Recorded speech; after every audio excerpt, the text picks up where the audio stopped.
예, 우리 에베소서 말씀 같이 보겠습니다. 2장 1절부터 10절입니다. 우리 지난주와 같은 본문인데요. 에베소서 2장 1절부터 10절 말씀 우리 함께 보겠습니다. 2장 1절로 10절입니다. 예, 다 찾으셨으면 2장 1절부터 10절까지 함께 읽겠습니다. 시작. 그는 허물과 죄로 죽었던 너희를 살리셨도다. 그때 너희는 그 가운데서 행하여 이 세상 풍조를 따르고 공중의 권세 잡은 자를 따랐으니 곧 지금 불순종의 아들들 가운데서 역사하는 영이라. 전에는 우리도 다 그 가운데서 우리 육체의 욕심을 따라 지내며 육체와 마음에 원하는 것을 하여 다른 이들과 같이 본질상 진노의 자녀이었더니 긍휼이 풍성하신 하나님이 우리를 사랑하신 그 큰 사랑을 인하여 허물로 죽은 우리를 그리스도와 함께 살리셨고 너희는 은혜로 구원을 받은 것이라. 또 함께 일으키사 그리스도 예수 안에서 함께 하늘에 앉히시니 이는 그리스도 예수 안에서 우리에게 자비하심으로써 그 은혜의 지극히 풍성함을 오는 여러 세대에 나타내려 하심이라. 너희는 그 은혜에 의하여 믿음으로 말미암아 구원을 받았으니 이것은 너희에게서 난 것이 아니요 하나님의 선물이라. 행위에서 난 것이 아니니 이는 누구든지 자랑하지 못하게 함이라. 우리는 그의 만드신 바라 그리스도 예수 안에서 선한 일을 위하여 지으심을 받은 자니 이 일은 하나님이 전에 예비하사 우리로 그 가운데서 행하게 하려 하심이라. 아멘.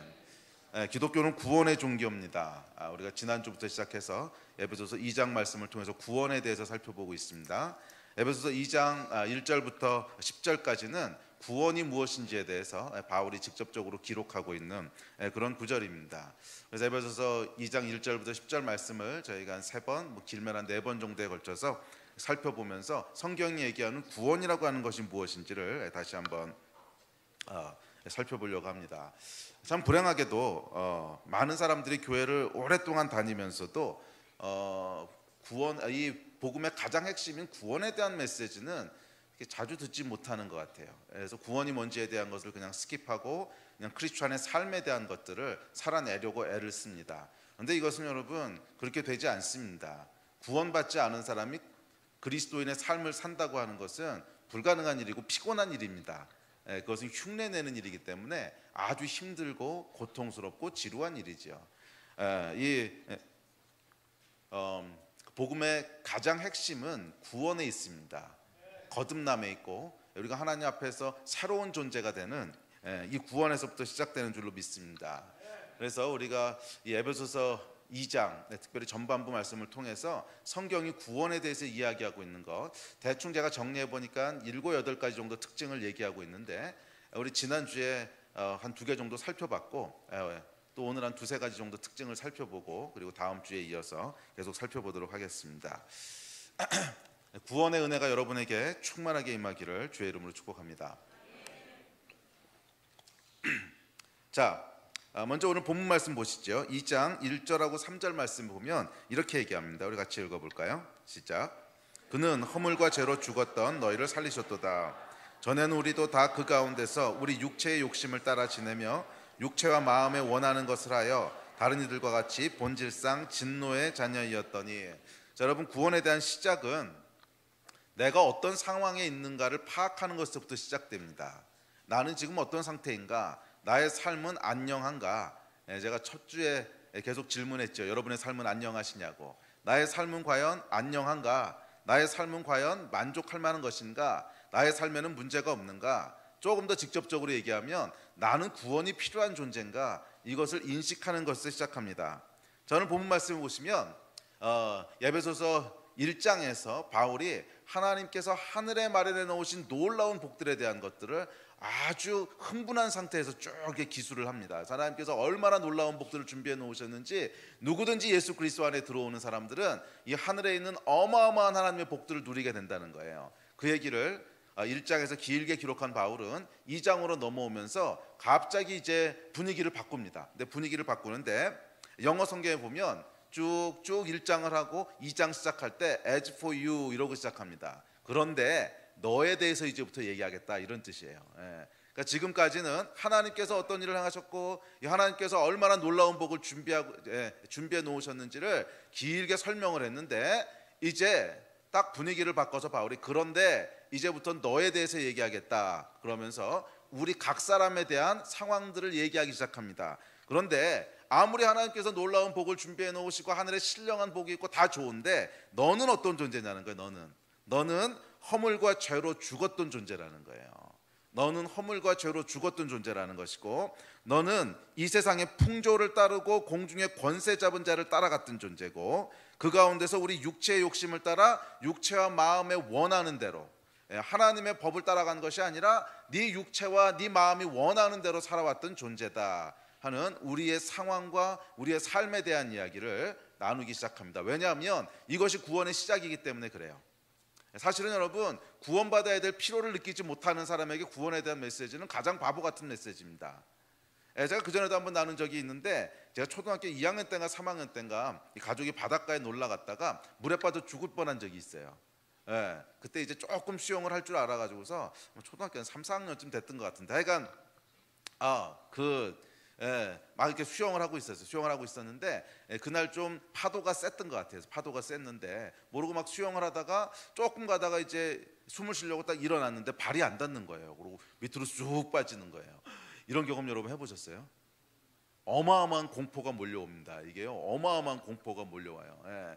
뭐 아마 그 바닥이 아주 깊지는 않았을 거예요. 아마 제가 숨 쉬어야 되는 높이에서 한 20cm, 30cm 정도 더 깊었겠죠. 그런데 그 깊이가 이게 어마어마한 거야. 발이 안 닿으니까 숨을 못 쉬는 거죠. 제가 뭐 수영을 아주 잘하는 게 아니었기 때문에 조금 수영 쳐서 가다가 서서 숨을 쉬고 조금 수영 치다가 숨을 쉬고 이래야 되는데 이 숨이 안 쉬어지는 거예요. 그래서 물로 꼬르륵 잠기면서 제가 물을 엄청 먹었습니다. 물을 엄청 먹고 나니까 공포가 몰려오는데 이러다 죽는 거구나 이 생각이 확 몰려오는 거예요. 이러다 죽겠구나. 그래가지고서 살려달라는 사인을 하려고 살려주세요 해야 되는데 이게 물이 계속 꼴깍꼴깍 넘어오니까 소리는 안 나고 꼬르륵 꼬르륵 이러고 있는 거예요. 그래서 야 이러다 죽겠구나 싶었는데 그때 어떤 중학생 한 명이 말이에요. 중학생 한 명이 시커먼 튜브를 그 당시에는 요즘처럼 이렇게 뭐 튜브가 알록달록 좋은 게 아니었어요. 그 당시에는 어떤 거였냐면 자동차 타이어 안에 시커먼 튜브가 있었는데 그거 이제 다 낡은 튜브 꺼내가지고 그걸로 이제 물놀이하고 이랬거든요. 하여간 시커먼 튜브를 하나를 이렇게 들고 오더니 샥 저한테 던지는 거예요. 그러더니 잡아 그러는 거예요. 와, 그래가지고 제가 튜브를 꽉 잡았어요. 잡았더니 이 중학생이 막 헤엄을 쳐가지고 저를 무태까지 이렇게 데려다 줬습니다. 그러고는 홀연히 사라졌어. 지금 생각해보면 천사가 아니었나 싶기도 한데 하여간 홀연히 사라졌어요. 뭐 홀연히 사라진 게 아니고 제가 정신을 잃었던 거겠지. 넋이 나가가지고서 그래가지고서 이제 그 주변을 막 찾아봤더니 이제 어디 갔는지 없더라고요. 그래서 조금 정신이 든 다음에 고맙다는 표현을 좀 하려고 열심히 찾았는데 못 찾았어요. 이제 못 찾고 돌아왔는데 그때 저에게 던져졌던 이 튜브는요 정말 생명의 튜브였습니다. 만약 그때 1억 원을 줄 테니까 이 튜브랑 바꿀래? 그랬으면 바꿨을까요? 안 바꿨을까요? 안 바꾸지. 이게 죽는 건데 1억 원이 아니고 10억 원을 준다 그래도 이 튜브하고는 안 바꿨을 거예요. 왜? 생명이 걸린 문제니까. 자, 그런데 상상을 한번 해봅시다. 제가 물에 빠져서 죽어가는 상태가 아니고 무태서 친구들하고 공놀이를 하고 있었지. 이렇게 공놀이를 하고 있는데 갑자기 어떤 머리를 꽉꽉 민 까까머리 중학생 한 명이 오더니 시커먼 튜브를 확 던지면서 잡아. 이 상상만 해도 썰렁하죠. 그랬다면 어땠을까요? 이거 뭐야? 뭐 이상한 형이 와서 해코지 하는 거 아니야? 슬금슬금 피하든지 뭐 그러지 않았겠어요? 그때 만약 이 튜브를 이게 네 생명의 튜브야 5만 원만 내. 그러면 여러분 이거는 감사해서 내는 게 아니고 삥 뜯기는 거죠. 이게 네 생명의 튜브야 받아. 5만 원. 그랬으면 이거는 여러분 정확하게 삥 뜯기는 겁니다. 그래서 막 울면서 무서우니까 줄 수도 있겠지만 5만 원도 아까워서 5만 원도 안 주려고 그랬겠죠. 자 여러분 똑같은 튜브인데 왜 어떤 때는 1억 원을 주고도 감사하면서 살 만한 가치가 있고 또 어떨 때는 5만 원을 내면서도 삥 뜯긴다고 생각할까요? 내가 어떤 상황에 있느냐 하는 거죠. 내가 어떤 상황 가운데 있느냐. 내 상황을 파악했을 때 우리에게 튜브가 필요하다는 걸 알게 되죠. 구원이 여러분 정확히 그렇습니다. 성경에서 구원에 대해서 얘기할 때 항상 구원은 네가 어떤 상태인 줄 아느냐에서부터 시작하는 거예요. 네가 어떤 상태인 줄 아느냐. 요한복음 4장에도 보면 예수께서 사마리아 여인을 찾아오셔서 구원의 메시지를 전하시는데 먼저 시작했던 것은 너에게 구원이 있다 이러고 시작하지 않으셨어요. 그 여인이 지금 상황이 어떤지를 계속 이렇게 떠오르게 하셨어요. 네가 네 삶에 지금 만족하느냐, 네 남편이 어디 있느냐, 계속 그 여인 안에 있던 그 여인의 삶이 지금 어떤지를 기억나게 계속 하시는 거예요. 왜냐하면 구원은 여기서부터 시작하기 때문에 그렇습니다. 여러분은 어떠십니까? 여러분은 구원이 필요하십니까? 여러분은 복음이 필요하십니까? 여러분 삶에 만족하십니까? 여러분의 삶은 안녕하십니까? 구원의 메시지는 여기서부터 시작됩니다. 내가 내 삶에 대해서 내 삶에는 구원이 필요해. 이것은 나의 원래 이것이 나를 향한 하나님의 계획이 아니야. 이 삶이 아니야. 내 삶에는 뭔가 문제가 있어. 뭔가 변화가 필요해. 나에게는 구원이 필요해. 이 갈급함과 이 고백이 있을 때 구원의 메시지가 비로소 구원의 메시지가 돼요. 그렇지 않고 똑같은 구원의 메시지가 선포돼도 내 삶은 아무 문제 없어. 살만해. 행복해. 그렇게 느끼고 있을 땐 구원의 메시지는 5천 원을 내면서도 5만 원이라 그랬지. 5만 원을 내면서도 삥 뜯긴다고 생각하는 아주 가치 없는 메시지가 됩니다. 성경은 선포합니다. 너희는 죄와 허물로 죽었던 본질상 진노의 자녀라는 거예요. 저와 여러분은 죄와 허물로 죽었던 본질상 하나님 앞에 진노를 받는 존재라는 것입니다.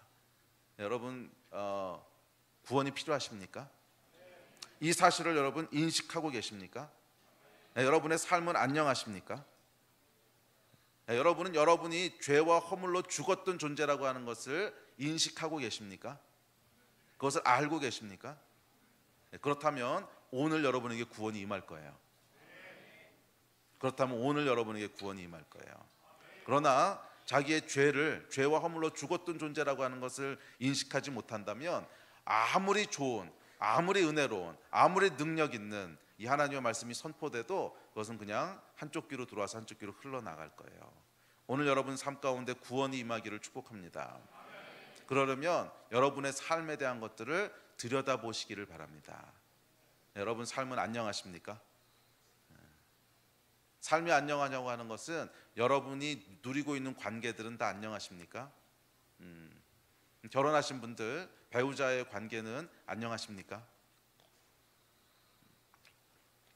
자녀를 키우시는 분들, 자녀들하고의 관계는 안녕합니까? 또 우리 자녀들, 부모님에 대해서는 만족하냐는 질문은 좀 좋지 않고, 그래, 부모님과의 관계는 안녕하십니까? 구원은 여기서부터 시작되는 줄 믿습니다. 자, 둘째, 4절 5절 말씀 같이 보겠습니다. 4절 5절 시작. 긍휼이 풍성하신 하나님이 우리를 사랑하신 그 큰 사랑을 인하여 허물로 죽은 우리를 그리스도와 함께 살리셨고 너희는 은혜로 구원을 받은 것이라. 자, 구원은요, 죽었던 이 죄와 허물로 죽었던 우리를 살리시는 것입니다. 할렐루야. 자, 이 성경이 얘기하는, 특별히 오늘 본문인 에베소서가 얘기하는 구원은 그렇게 복잡하지 않습니다. 아주 단순한 건데 구원은 살리는 거라는 거예요. 구원은 생명을 주는 거라는 거예요. 반대로 죄는 죽이는 거라는 거예요. 성경이 이야기하는 살리는 것, 생명, 이것이 구원이고, 죄는 죽이는 것, 죽음이라는 거예요. 이 죽이는 것, 죽음, 죄로부터 우리를 살리는 것, 생명, 이쪽으로 옮기는 것이 구원이라는 거예요. 이것이 구원인 줄 믿습니다. 자, 그런데 이 성경에서 얘기하는, 그래서 여러분 구원이라고 하는 것을 가장 단도직입적으로 적나라하게 얘기하면 영원한 생명을 얻는 거예요. 죽음이었던 자가 영원한 생명을 얻는 것이고 영원한 천국에서 하나님과 시간을 보내는 거예요. 이게 가장 적나라한 구원에 대한 그 정의인데, 지난주 금요일에도 얘기했지만 이 영원한 삶이라고 하는 것에 대해서는 조금 잘 이해하는 것이 필요합니다. 성경에서는 생명, 살리는 것, 이게 구원이고, 죽이는 것, 죽음, 이게 죄인데, 이 죽음과 생명에 대해서 우리가 생각하는 거랑 조금 다른 개념으로 이야기하고 있습니다. 금요일에 나눴던 것인데 다시 한번 복습할게요. 이 영원한 생명이라고 하는 것은 시간에 관계된 얘기가 아닙니다. 시간에 관계된 얘기가 아니에요. 사람은 여러분 하나님의 형상으로 지음받았어요. 창세기에 보면 하나님께서 우리 코에 생기를 불어넣으셔서 그 생기가 뭔지에 대한 건 약간 차치하고 하여간 하나님의 어떤 것을 우리 안에다 불어넣으셨다는 거예요. 그래서 우리 안에는 뭐가 있냐면 하나님의 형상이 있어요.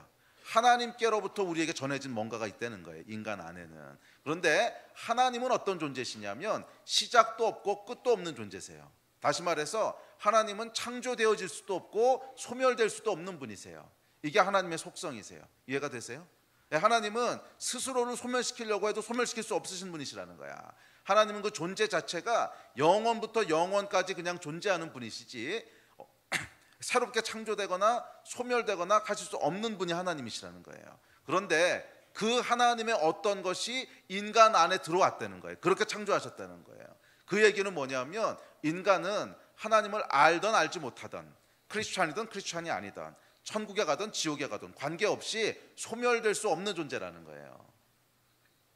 이해가 되십니까? 인간은 그 존재 자체가 영원한 존재라는 거예요. 소멸시킬 수 없는 존재라는 거예요. 그래서 성경에 보면 여러분 구원받은 자는 영원한 천국에서 영원한 생명을 누리고 구원받지 못한 자는 소멸된다 이렇게 얘기하고 있지 않아요. 구원받은 자는 영원한 천국에서 영원한 생명을 누리고 구원받지 못한 자는 지옥에서 영원한 시간을 보낸다고 돼 있어요. 아니 하나님 그냥 지옥에 보낼 바에 이렇게 소멸시켜 주시면 좋지 않습니까? 근데 그게 불가능한 존재라는 거예요. 인간은 그 안에 하나님의 영이 들어오는 순간, 하나님의 생기가 들어오는 순간, 하나님의 호흡이 들어오는 순간 소멸하는 것이 불가능한 존재로 창조됐어요. 원래 하나님이 그렇게 지으셨단 말이야.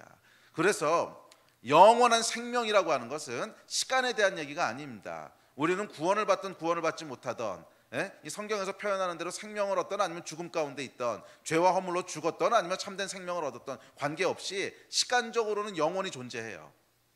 자, 그렇다면 생명이라고 하는 건 뭐예요? 관계에 대한 얘기예요. 그것은 시간에 대한 용어가 아니라 관계에 대한 용어예요. 영원한 시간을 누구와 어떤 관계를 누리면서 살 것인가 하는 것이 생명이라는 거예요. 영원한 시간을 누구와 어떤 관계를 누리면서 지낼 건가 하는 것이 죽음이라는 거예요. 잘 기억하십시오 여러분. 이 생명, 죽음, 성경에서 얘기하는 특별히 영적인 생명, 영적인 죽음이라고 하는 것은 시간에 관계된 용어가 아닙니다. 그것은 뭐에 관계된 용어예요? 관계에 관계된 용어. 관계에 관계된. 그래요. 그러니까 관계에 대한 용어라는 거예요. 관계에 대한 용어라는 거예요. 이 영원한 시간을 누구와 어떤 관계에서 보낼 것인가, 그것이 생명과 죽음입니다.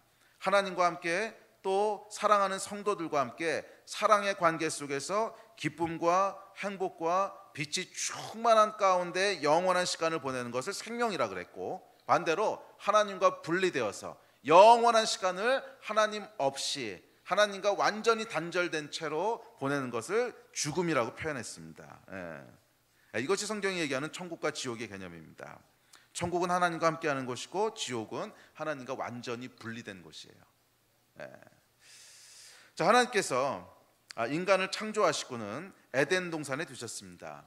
그런데 여러분 에덴의 뜻이 뭐냐면 기쁨이란 뜻이에요.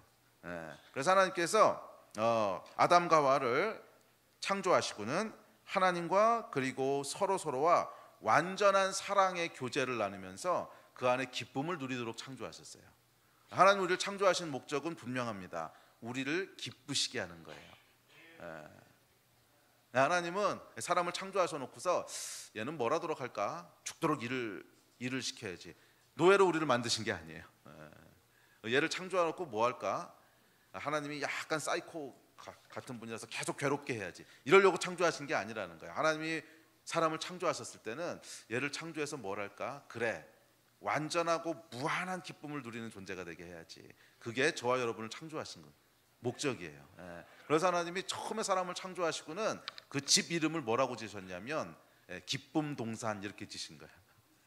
여기 거하면서 얘네는 완전하고 무한한 기쁨을 영원히 누리도록 그런 축복 속에서 사람을 창조하셨습니다. 그런데 불행하게도 그런데 여러분 이 기쁨과 행복은요 어디를 통해서 주어집니까? 관계를 통해서 주어져요. 그게 하나님이 만드신 방식이에요. 잘 생각해 보십시오 여러분. 여러분 인생에서 가장 기쁘고 즐거웠던 순간들이 어떤 건가 쫙 떠올려 보세요. 모두 다 관계를 통해서 온 거 아니에요? 사랑하는 사람을 만났을 때, 또 사랑하는 사람과 결혼했을 때. 근데 결혼의 기쁨이 얼마나 갔는지 모르겠지만 하여간 결혼하는 그 순간에는 기뻤잖아. 또 사랑하는 자녀를 낳았을 때, 또 자녀들이 부모에게 뭔가를 하여간 해줬을 때, 여러분 이 기쁨이라고 하는 것이 전부 다 관계를 통해서 오지 않았습니까? 관계 이외의 것들이 여러분에게 어떤 기쁨을 주시던가요? 제가 어저께 새가족반에서도 물어봤는데, 나는 인생에서 가장 기뻤던 순간이 람보르기니를 산 순간이었습니다. 만약 이런 분이 있다면 없을 거예요. 우리 교회는 람보르기니를 주차장에서 본 적이 없으니까. 근데 하여간 뭐 람보르기니 말고 벤츠, 오케이, 벤츠를 산 순간이었습니다.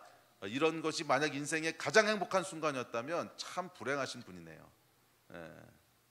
그리고 만약 그것이 진짜로 여러분에게 가장 큰 기쁨이었다면 여러분의 멘탈은 정상적으로 작동하고 있지 않다는 뜻입니다. 다 아시잖아요. 우리의 모든 행복과 기쁨은 관계를 통해서 흘러오도록 만드셨어요.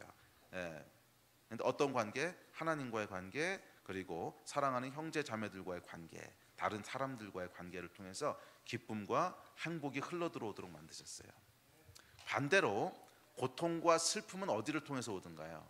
이것도 역시 관계를 통해서 오는 거잖아요. 신뢰했던 관계가 깨졌을 때, 관계에서 배신을 당했을 때, 기대했던 관계가 이루어지지 않을 때, 여기서부터 이제 고통과 슬픔이 옵니다. 자, 기억하세요 여러분. 하나님은 우리를 기쁨을 위해서 창조하셨는데 이 기쁨이 흘러오는 통로는 관계라는 거예요.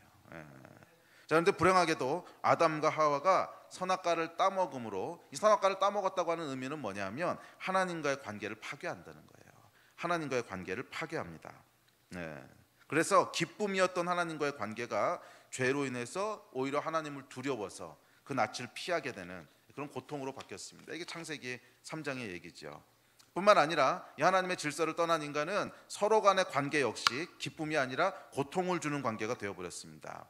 남편과 아내, 가장 큰 기쁨을 줘야 될 남편과 아내의 관계가 깨졌을 때 기쁨의 보고여야 할 가정이 24시간 끊임없이 고통을 견뎌야 되는 지옥이 됩니다. 그렇지 않아요 여러분? 다른 사람과의 관계는 안 보면 그만인데 가정에서 만약 이 관계가 깨져버리면 24시간을 그 얼굴을 보고 있어야 되는 거잖아. 또 눈에 넣어도 아프지 않을 자식들과의 관계가 오히려 부모의 근심과 두통거리가 됩니다. 여러분, 생명과 죽음이 관계 용어이듯이 사실은 기쁨과 고통도 관계 용어예요. 기쁨과 고통도 관계에 대한 용어라는 거예요. 더 나아가서 축복과 저주도 관계에 대한 얘기예요. 축복과 저주도 관계에 대한 얘기예요. 우리 인생이 축복을 받고 있습니다 라는 뜻은 그 축복을 받을 만한 관계들을 누리고 있다는 거예요. 하나님과 또 내 주위 사람들과. 반대로 저주 속에 있다고 하는 것은 축복을 누려야 될 관계들이 없다는 거예요. 깨졌다는 거예요. 하나님과의 관계, 그리고 사람들과의 관계. 이것이 저주입니다. 그래서 여러분, 이 모든 것은 관계 용어예요. 누구와 어떤 관계를 누리는가에 의해서 우리는 기쁨을 누리기도 하고 반대로 고통을 겪기도 합니다. 누구와 어떤 관계를 누리는가에 의해서 그 인생이 복되기도 하고 반대로 저주 속에 있기도 합니다. 이 모든 것은 관계에 대한 얘기입니다. 자, 그래서 이 구원이라고 하는 것이 무엇인가? 구원은요, 관계의 회복이에요. 그게 구원의 본질이에요. 천국과 지옥이 관계에 대한 얘기고 영원한 생명과 영원한 죽음이 관계에 대한 얘기라면 당연히 구원도 뭐예요 여러분? 관계에 대한 얘기겠지. 천국 가는 게 구원이잖아.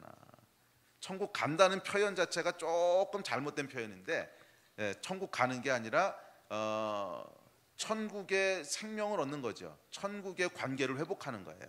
그것이 구원인 줄 믿습니다. 자, 하나님께서 그리스도와 함께 죄와 허물로 죽었던 우리를 살리셨습니다. 자, 이것을 관계 용어로 풀어서 다시 설명하면 죄로 말미암아 하나님과의 관계가 깨어졌어요. 그리고 하나님과의 관계가 깨어짐으로 말미암아 이웃과의 관계도 깨어지게 됐어요. 창세기 3장을 나중에 읽어보십시오. 그러면 이 선악과를 따먹고 하나님의 낯을 피해서 기쁨의 관계였던, 기쁨이 흘러오던 통로였던 하나님과의 관계가 깨지고 나니까 하나님과의 관계가 고통스러워져요. 그 얼굴을 보기가 두렵고 그래서 피하고 싶고 도망다니고 관계가 고통스러워집니다. 그러고 나서 바로 뭐가 일어나냐 하면 사람들 사이의 관계가 깨져요. 아담이 하와를 비난하기 시작하고 가인이 아벨을 죽이고 사람 사이의 관계가 깨지기 시작해요. 여기에 대한 얘기는 오늘 길게 하지 않겠습니다. 사람은요, 이것 하나만 기억하십시오. 사람은 하나님과의 관계가 올바를 때만 이웃과 올바른 관계를 가질 수가 있어요. 그렇게 만들어졌어요. 사람은 하나님과의 관계가 올바를 때만 이웃과 올바른 관계를 가질 수 있도록 지음받았어요. 그런데 이 하나님과의 관계가 깨지는 순간 당연히 이웃과의 관계도 깨지게 됩니다. 자, 그래서 이 구원을 관계용어로 살리셨도다 하는 말을 관계용어로 표현을 하면 하나님께서 그리스도 안에서 우리의 깨어졌던 관계들을 다시 회복시키셨다는 거예요. 하나님과 깨어졌던 관계를 회복시키시고 그 결과 이웃과의 깨어졌던 관계들을 회복시키신다는 거예요. 이것이 여러분 구원인 줄로 믿습니다. 그래서 이 회복된 관계를 통해서 다시 에덴 동산에서 누렸던 하나님과의 사랑의 교제 가운데 흘러왔던 그 기쁨과 행복, 아담과 하와가 서로 간에 느꼈던 그 관계에서 오는 기쁨과 충만함을 다시 회복시키시는 것, 이것이 구원의 축복입니다. 이 축복을 누리신 여러분 되시기를 주의 이름으로 축복합니다. 자, 그렇다면 깨어졌던 하나님과의 관계가 어떻게 다시 회복될까요? 그리스도를 통해서 회복시키신대요. 예수 그리스도를 통해서 깨어졌던 하나님과의 관계를 회복시키신다는 것입니다. 자, 인간은 여러분 영적인 존재입니다.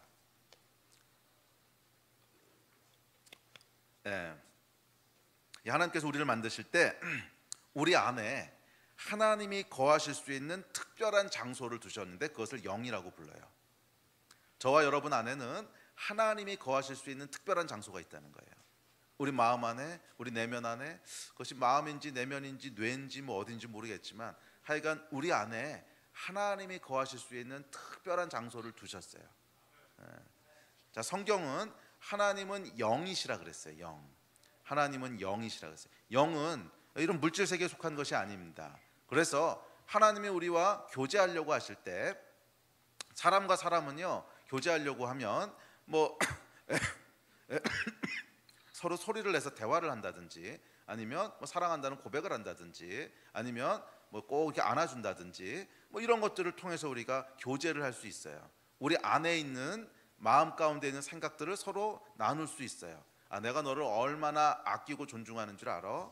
그것을 말로 표현하기도 하고 꼭 안아주기도 하고 뭐 삶으로 보여주기도 하고 그러면서 우리 안에 있는 마음을 서로 간에 전달합니다. 자, 이걸 통해서 교제가 일어나죠. 그런데 하나님은 영이세요. 영이시란 말은 뭐냐면 들리는 목소리로 우리에게 내가 너를 사랑해 이렇게 말씀하시지 않으신다는 거예요. 뭐 아주 특별한 경우는 그렇게 할 수도 있는데 그것은 그냥 평생에 뭐 한두 번 있을 만한 아주 특별한 경험들이고 보통 그렇게 말씀하시는 게 아니라 하나님은 영이세요. 또 뭐 하나님이 몸이 있으신 것이 아니니까 우리를 꼭 안아주면서 내 마음 알지 이렇게 하실 수도 없다는 거예요. 그러면 하나님은 도대체 어떤 방법으로 우리랑 교제를 나누신다는 건가? 어떤 방법으로 관계를 하신다는 건가? 그래서 하나님께서 처음에 인간을 만드실 때 아담과 하와 안에 우리 안에 하나님의 마음을 직접 전달할 수 있는 어떤 기능들을 두셨다는 거예요. 그래서 이 하나님이 우리를 사랑하시는데 내가 너를 사랑해 하는 마음을 사람은 육체를 가진 존재니까 말과 어떤 스킨십을 통해서 전달한다면 하나님께서는 영을 통해서 우리 마음 가운데 직접 전달하실 수 있는 그런 기능들이 저와 여러분 안에 있다는 거예요. 아셨어요? 모르셨어요? 이 하나님을 만나기 전까지는 모르는 게 당연합니다. 왜냐하면 한 번도 경험해 본 적이 없으니까, 한 번도 그 통로로 하나님의 말씀을 들어본 적이 없으니까 그런 기능이 있다는 것도 모르지 인간은. 근데 여러분, 이 영의 기능이 있다고 하는 것은 하나님을 모르는 사람들도 가끔씩 인생에서 경험하게 되는 때가 있어요. 뭐 귀신 들리거나 무당이거나 이런 사람들 접신하거나 이럴 때 보면 어때요? 또 우리 안에 막 이런 어둠에게 이렇게 막 사로잡혔던 그런 경험들이 있으세요? 그러니까 어떤 막 미움이나 원망이나 이런 게 끌어오르는데 막 주체할 수가 없어. 이게 이상하다. 내가 이 정도는 아닌데. 근데 막 그 생각을 주체할 수 없이 막 하게 되는 뭐 이런 거라든지 아니면 이 얘기는 부정적인 얘기니까 길게 하지 맙시다. 연쇄 살인을 했던 그 부모를 죽이고 막 이런 이제 살인자들 있잖아요. 이 살인자들을 인터뷰해 보면요, 거의 대부분 공통적인 특징이 있는데 뭔지 아세요? 계속 누군가가 죽여라 했다는 거예요. 이게 거의 예외가 없어요. 계속 누군가가 죽여라 마음속에 얘기했다는 거야. 인간에게는 여러분 영이 있어요. 영이. 근데 그 영은 뭐냐면 영에 속한 존재 하나님이시죠. 1차적으로 그 하나님의 마음을 직접적으로 소통할 수 있고 느낄 수 있는 기능이 있다는 거예요. 그게 저와 여러분 안에 있어요. 아멘. 그리고 하나님께서는 아담과 하와 때부터 시작을 해서 하여간 이 하나님이 우리에게 소통하시는 방식인데 그 방식은 뭐냐면 그 하나님이 거하실 장소에 하나님의 영이 거하시는 거예요. 그래서 우리 안에 하나님이 거하시는 거예요. 이건 여러분 어마어마한 얘기입니다. 우리 안에 하나님이 거하시는 거예요. 그래서 밖에서부터 우리랑 소통하는 게 아니라 우리 안에서부터 우리랑 소통하신다는 거예요. 하나님이 우리를 얼마나 사랑하시는지 그것을 밖에서부터 듣는 것이 아니라 우리 마음에서부터 그냥 느끼게 되는 거예요. 와, 하나님이 나를 이렇게 사랑하시는구나. 이걸 느낄 수 있는 기능이 우리 안에 있다는 거예요. 자, 성경은 이렇게 얘기합니다. 성경 구절로 같이 볼까요? 자, 시작.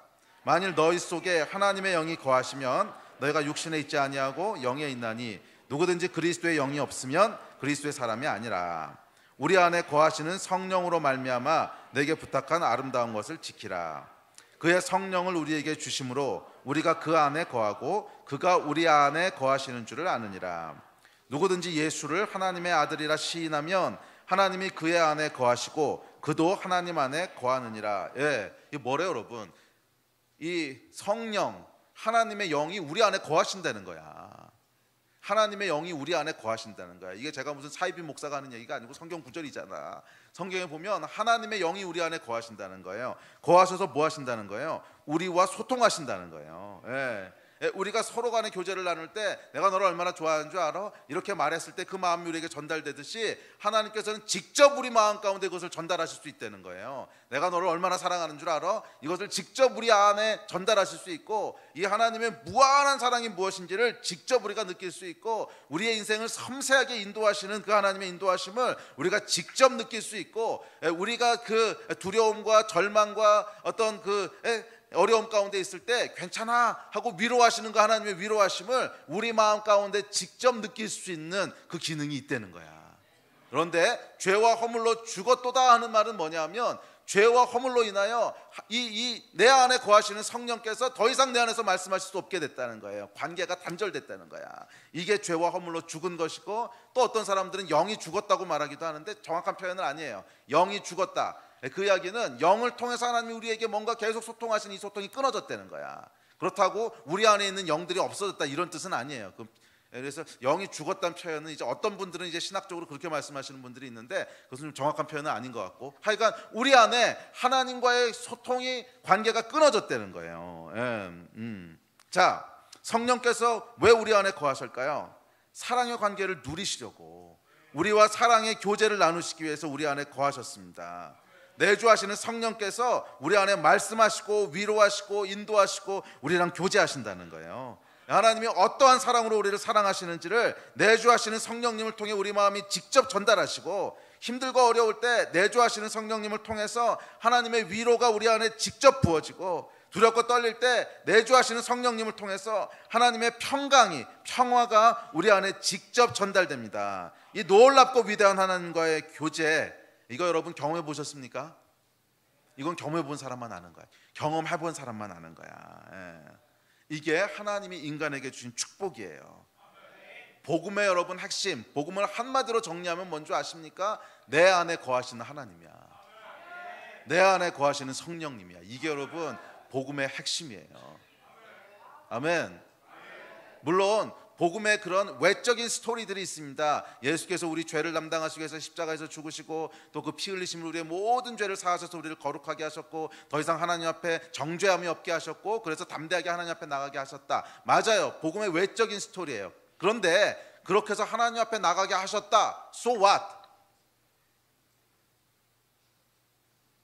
결국 그래서 하나님과 교제를 다시 회복했다 이 얘기잖아. 그렇다면 그 실질적이고 경험되어지고 구체적인 교제가 실제로 회복되냐는 거예요. 이게 여러분 복음과 종교를 가르는 기준입니다. 우리가 머리로는 다 알고 이해할 수 있어. 아 맞아, 십자가에서 죄사하셨구나, 의로워졌고 어쩌고 어쩌고. 그런데 내 안에서 역사하시는 성령님의 그 교제, 펠로우십이 없으면 그게 무슨 구원이야? 그게 무슨 구원이냐고. 구원은 여러분 기억하십시오. 구원의 모든 외적인 스토리가 있어요. 우리 지난주에도 나눴고, 예수께서 십자가 지시고 모든 죄 다 사하시고 그래서 하나님과의 교제를 다시 회복시키시고 모든 외적인 스토리가 다 있지만, 그래서 so what? 결국 구원의 궁극적인 건 뭐야? 다시 내 안에 하나님께서 거하신다는 거야. 다시 내 안에 성령께서 거하신다는 거야. 다시 내 안에 거하시는 성령께서 내 안에 말씀하시고 위로하시고 인도하시고 교제하신다는 거야. 이 성령님을 여러분 경험하고 계십니까? 성령님과 동행하고 계십니까? 이게 결국 구원이고 복음이에요. 이걸 회복시키시겠다는 거예요. 죄와 허물은 지금은 그렇게 하지 않으시는데, 이제 신약 시대는, 구약 시대에는 죄와 허물은요 우리 안에 거하셨던 성령님을 떠나게 했어요. 그래서 다윗이 밧세바를 범하고 나서 뭐라고 고백합니까? 시편 51편에 보면 이렇게 고백합니다. 우리 같이 읽읍시다. 시작. 하나님이여, 내 속에 정한 마음을 창조하시고 내 안에 정직한 영을 새롭게 하소서. 나를 주 앞에서 쫓아내지 마시며 주의 성령을 내게서 거두지 마소서. 주의 구원의 즐거움을 내게 회복시켜 주시고 자원하는 심령을 주사 나를 붙드소서. 죄가 거할 수 없었다는 거예요. 죄와 하나님은 함께 거할 수 없었다는 거예요. 그래서 다윗의 삶 가운데 죄가 들어왔을 때 그 안에 있던 성령께서 떠나셨다는 거예요. 성령께서 떠나심으로 기쁨도 다 사라졌다는 거예요. 이게 다윗의 고백입니다. 물론 신약 시대에는 더 이상 하나님께 이렇게 하지 않으십니다. 우리의 타락과 죄를 아시기 때문에 한 번의 영원한 제사를 예수께서 드리심으로 떠나지 않으시는 성령께서 우리 안에 거하게 하셨어요. 이것이 은혜고 구원이에요. 자, 그런데 어쨌거나 원리는 우리가 이해하고 있어야 돼요. 죄와 허물이 있을 때 어떻다는 거야? 우리 안에 있는 성령님께서 거하실 수 없다는 거예요. 그 교제가 단절된다는 거예요. 자, 이것은 여러분 다윗의 얘기가 아니고 아담과 하와의 얘기가 아니고 저와 여러분의 얘기예요. 우리 삶 가운데 죄와 허물이 있을 때 우리 안에 계신 성령께서 더 이상 역사하시지 않는다는 거야. 뭐 신학적으로 그분이 떠나셨는지 아직 계신지 그건 모르겠어. 그렇지만 하여간 우리 안에 계신 성령께서 역사하시지 않는다는 거야. 하나님과의 교제가 단절된다는 거예요. 그래서 오늘 본문 2장 3절에 보면 이렇게 얘기합니다. 2장 3절 다시 읽읍시다. 시작. 전에는 우리도 다 그 가운데서 우리 육체의 욕심을 따라 지내며 육체와 마음에 원하는 것을 하여 다른 이들과 같이 본질상 진노의 자녀였더니, 이 말씀에 보면 우리가 진노의 자녀인 이유는 아담의 후손으로 태어났기 때문에라고 얘기하지 않아요. 뭐예요? 육체의 욕심을 따라 육체와 마음에 원하는 대로 하여 본질상 진노의 자녀라는 거야. 저와 여러분이 이 하나님과의 대화가 단절된 이유는 우리의 먼 할아버지 기억도 하지 않는 한 천대손 할아버지인 아담이 선악과를 따먹었기 때문에 내가 억울하게 죄를 뒤집어 쓰고 있는 게 아니라는 거야. 오늘 본문에 보시면 아담의 죄로 인하여 너희는 죄와 허물로 죽었다 이렇게 얘기 안 해요. 너희가 너희 마음에 원하는 대로 육체의 욕심대로 하여 본질상 진노의 자녀라는 거야. 맞습니까? 한글 읽어보면 알잖아. 그 헬라어 원어 봐도 똑같은 뜻이야. 그렇게 하여 우리가 본질상 진노의 우리가 짓는 죄, 행한 죄로 인하여 우리가 하나님과의 교제가 단절된다는 거예요. 자, 그런데 이제 구원의 메시지가 있습니다. 그것은 예수 그리스도께서 우리가 행한 또 앞으로 행할 이 모든 죄들을 다 십자가에서 담당하셨다는 거예요. 그래서 이제는 누구든지 담대히 하나님 앞에 나아갈 수 있게 하셨다는 거예요. 그래서 그리스도 안에서 우리를 살리셨다는 거예요. 자, 이것은 여러분 추상적이고 종교적인 용어가 아닙니다. 아까 얘기했지만 껍데기에 대한 얘기가 아니야. 그렇게 우리의 모든 죄들을 다 사하심으로 말미암아 뭐 하셨다는 거예요? 다시 우리 안에 성령께서 거하실 수 있게 하셨다는 거야. 다시 우리 안에 성령께서 말씀하실 수 있게 하셨다는 거야. 다시 성령께서 우리 안에 우리 하나님이 우리를 얼마나 사랑하시는지를 전달하실 수 있게 됐고, 전달받을 수 있게 됐고, 이 하나님의 위로를 우리가 받을 수 있게 됐고, 하나님의 평강을 받을 수 있게 됐다는 거예요. 여러분, 성령과 동행하는 사람은 진짜 위급한 위기의 순간에도 상상할 수 없는 평화를 누리는 거 아십니까? 이건 경험해 본 사람만 알아. 하늘로부터 오는 평화가 있어. 이건 설명할 수 없는 평화가 있어. 아니, 이렇게 긴박하고 아니 이렇게 좀 죽게 생겼는데 이런 위기 가운데 도대체 어떻게 평화가 있지? 그런데 평화가 있단 말이야. 이거 여러분 경험해 보셨잖아요. 크고 작은 위기 가운데 설명할 수 없는 위로부터 임하는 평화. 뭔진 모르겠는데 그냥 마음이 평안해. 마음이 그냥 평안해. 아, 그래, 하나님이 지키시지. 이게 도대체 어디서부터 나오는 배짱인지 하여간 편안. 이게 뭐예요? 내 안에 있는 성령께서 전달하시는 거야. 걱정하지 마, 내가 네 안에 있어. 예. 또 우리 안에 하나님으로부터 오는 그 사랑의 기쁨이 충만해지는 거 여러분 느끼셨잖아요. 예? 하나님이 세상을 이처럼 사랑하사. 와, 하나님의 사랑이 이런 거였어. 우리 안에 전달하시는 거예요. 누가 하시는 거예요? 성령께서 하시는 거예요. 복음은 여러분 우리 안에 거하시는 성령님이십니다. 이것이 복음의 실체예요. 우리 종교는 다 걷어냅시다.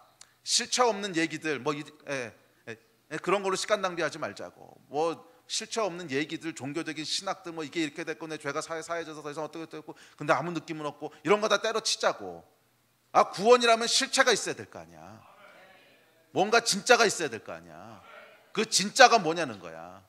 이론 말고, 신앙 말고, 종교 말고 실체가 뭐냐는 거야. 진짜로 구원받은 자들은 여러분, 진짜로 구원받은 자들은 구원의 실체가 있어요. 단순히 이론과 신학과 종교가 아니고 구원의 실체가 있는데 그것은 내 안에 거주하시는 성령님이야. 그래서 내가 이전에는 느낄 수 없었던 것들을 느끼는 거야. 이해할 수 없는 평강을 누리고, 이해할 수 없는 하나님의 사랑을 누리고, 이해할 수 없는 하나님의 기쁨이 있고. 할렐루야. 이 구원의 실체 여러분 누리고 계십니까? 이게 진짜 구원이야. 우리 껍데기는 다 치우자고. 껍데기는 괜히 복잡하게 이 얘기 저 얘기 뭐 신학적으로 이렇고 저렇고, 아 물론 그거를 이해하긴 해야 되지. 그런데 그 껍데기만 붙잡고 있지 말라는 거예요. 그 껍데기 붙잡고 있다고 해가지고 우리 안에 구원의 실체가 주어지는 게 아니잖아. 진짜 구원의 실체는 내 안에 내주하시는 성령님이신 줄로 믿습니다. 우리 하나님께서 그리스도 안에서 우리를 살리셨습니다. 구원은 아무 느낌도 없고 아무 변화도 없는 신학적이고 추상적이고 종교적인 단어가 아닙니다. 구원은 단절되었던 하나님과의 관계가 회복되는 거예요. 어떻게? 내 안에 내주하시는 성령님을 통해서, 성령께서 우리와 교통하시는 방법을 통해서. 할렐루야. 그래서 여러분 축도할 때도 성령님의 교통하심이 이러고 축도하잖아요. 성령님의 교통하심이 무슨 뜻인 줄 아세요? 성령께서 교통정리하신다는 뜻이 아니야. 영어로 보면 Fellowship of the Holy Spirit이에요. Fellowship of the Holy Spirit. 성령님이 우리와 교제하심이 이런 뜻이라고. 이것이 여러분 구원의 핵심이고 축복의 핵심이라는 거예요. 그래서 매주마다 목사님들이 축도할 때 성령의 교통하심이 이제로부터 영원까지 함께 하실지어다. 이 말은 뭐예요? 우리 안에 계시는 Fellowship of the Holy Spirit, 성령님이 우리와 fellowship 하는 것이 축복으로 임할지어다. 매주 축복하는 내용이거든. 이게 복음의 실체라는 거예요. 이 실체를 여러분 누리시게 되기를 주의 이름으로 축복합니다. 그래서 이 실체가 회복될 때 뭐가 일어나는 거예요? 사망에서 생명으로 옮겨지는 거예요. 두려움이 평강으로 바뀌는 거고, 슬픔이 기쁨이 되는 거고, 낭망이 소망이 되는 거고, 미움이 사랑이 되는 거고, 저주가 축복이 되는 거예요. 어떻게? 내주하시는 성령님으로 인해서. 그래서 이사야 선지자가 이 성령님의 내주하심을 미리 바라보고 이렇게 노래했습니다. 시작. 무릇 시온에서 슬퍼하는 자에게 화관을 주어 그 죄를 대신하여 기쁨의 기름으로 그 슬픔을 대신하며 찬송의 옷으로 그 근심을 대신하시고 그들의 의의 나무 곧 여호와께서 심으신 그 영광을 나타낼 자라 일컬음을 받게 하려 하심이라. 성령이 여러분 안에 계십니까? 내면에 역사하시는 성령님을 느끼십니까? 살아있는 하나님과의 교제가 회복되기를 주의 이름으로 축복합니다. 이제 말씀을 정리합시다. 우리 예배팀 나오십시오. 자, 그런데 이 회복은, 이 구원은 어떻게 임합니까? 은혜로 임한다는 거예요. 은혜로 임한다는 거예요. 8절 9절 말씀을 같이 읽읍시다. 자, 시작. 너희는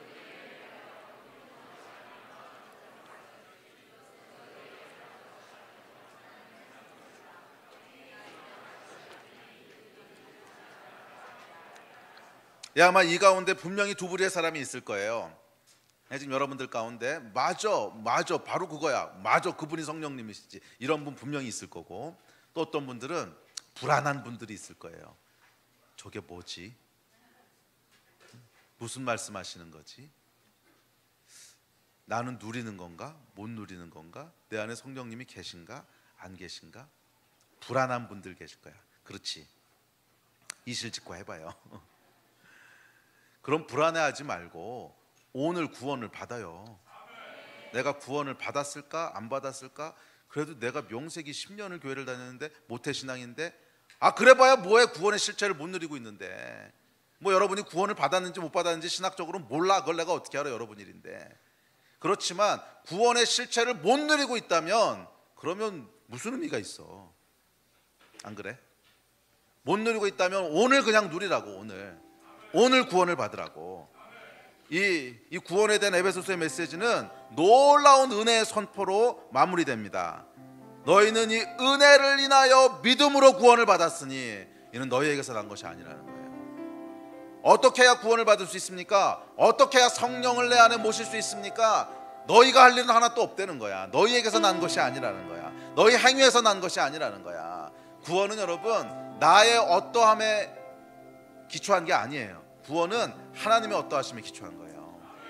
구원은 여러분 내가 구원받고 싶어서 구원받은 것이 아니라 하나님이 구원하시고 싶어서 구원하신 거예요. 구원은 내가 의롭기 때문에 구원하신 것이 아니라 하나님의 자비에 의해서 구원을 받은 거예요.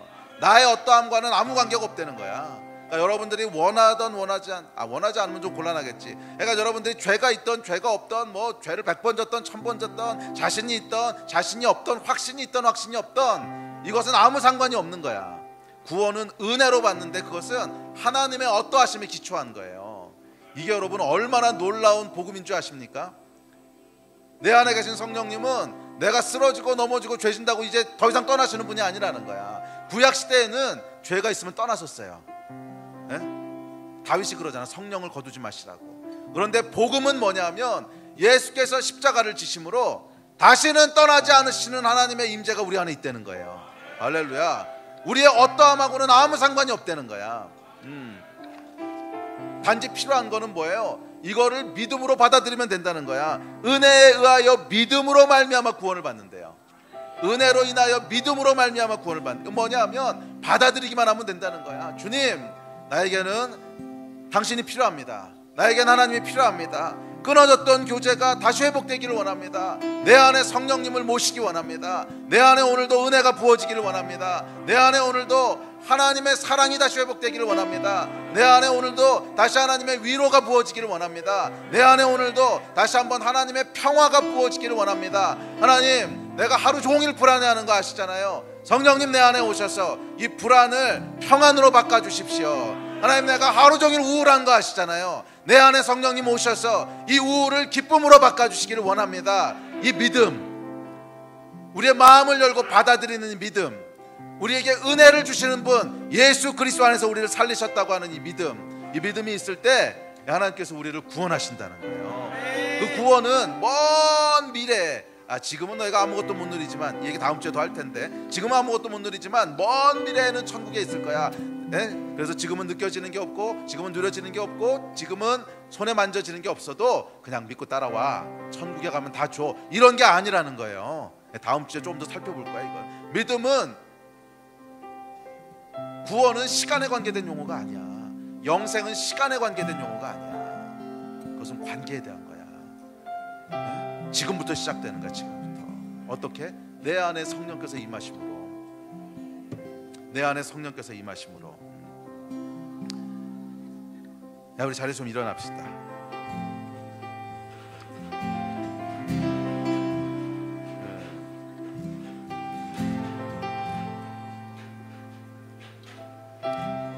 야, 우리 성경 구절 다시 한 구절 읽읍시다. 로마서. 야, 우리 한 목소리 읽겠습니다. 시작. 사람이 마음으로 믿어 의에 이르고 입으로 시인하여 구원에 이르느니라.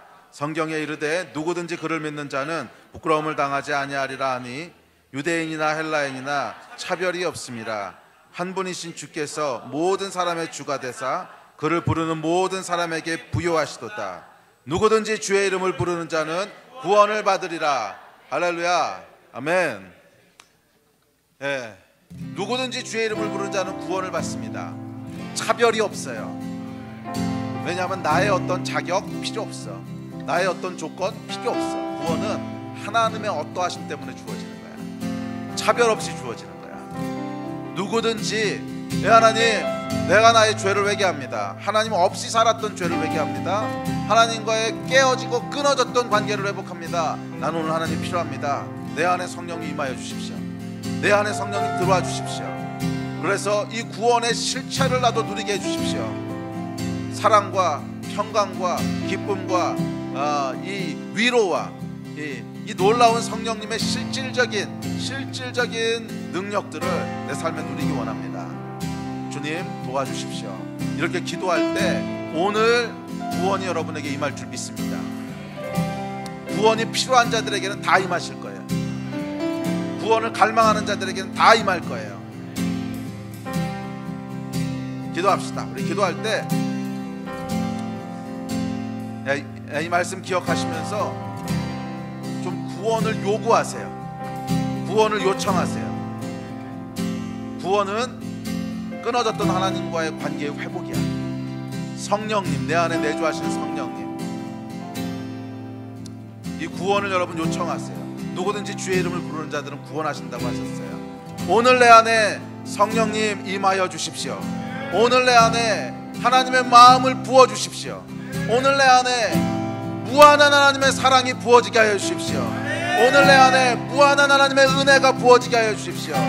오늘 내 안에 무한한 하나님의 위로가 임하게 하여 주십시오. 오늘 내 안에 무한한 하나님의 평화가 임하게 하여 주십시오. 슬픔 대신 기쁨을, 죄 대신 화관을 회복시켜 주십시오. 주님, 내가 믿습니다. 주님, 내가 믿습니다. 오늘 회복시켜 주십시오. 우리 주여 3번 같이 부르짖고 합심해서 기도하겠습니다. 주여